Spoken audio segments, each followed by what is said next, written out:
आणि याच प्रेमामुळे तुम्हाला आज महाराष्ट्र अगदी प्रेम करतोय. परंतु महाराष्ट्रातून ज्या काही प्रतिक्रिया येतात त्याच्यावर तुमचं नेमकं म्हणणं काय, की अगदी देव माणूस किंवा त्याच्यापेक्षाही वरच्या छान छान प्रतिक्रिया आम्ही वाचल्यात किंवा सगळ्यांनी आज महाराष्ट्रामध्ये तो व्हिडिओ जो व्हायरल झालाय त्याच्याबद्दल तुमचं म्हणणं काय त्या महाराष्ट्रातल्या लोकांसाठी किंवा या प्रेक्षकांसाठी? मी फक्त सर्व महाराष्ट्राला सांगेन की बाबा मी माझं कर्तव्य पार केलेलं आहे. म्हणजे ज्या ठिकाणी मी ते दिलं ना, मी काय खूप मोठी कामगिरी काय खूप गड जिंकला नाहीये. ते माझं कर्तव्य होतं.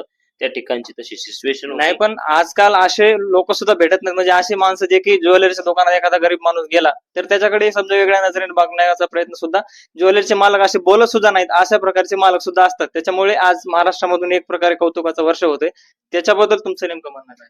नाही बघा तो वेगळा भाग झाला. हा इथे घडलेला प्रसंग असा आहे की तिथे आमचं काम होतं. आम्हाला ते करायला आम्हाला योग्य वाटलं. ते आम्ही केलं. हा महाराष्ट्रभरातून कमेंट खूप छान येत आहे. इव्हन आमच्या गोपिका ज्वेलरी संभाजीनगर इंस्टाग्राम पेजला एक कमेंट 80,000च्या आसपास आहेत. तर तिथे सुद्धा आम्ही पाहतोय वाचतोय ना, तर तिथे आम्हाला खूप साऱ्या शुभेच्छा आशीर्वाद दिलेले आणि या गोष्टी प्रत्येकाने करायला पाहिजे आपल्या जीवनामध्ये.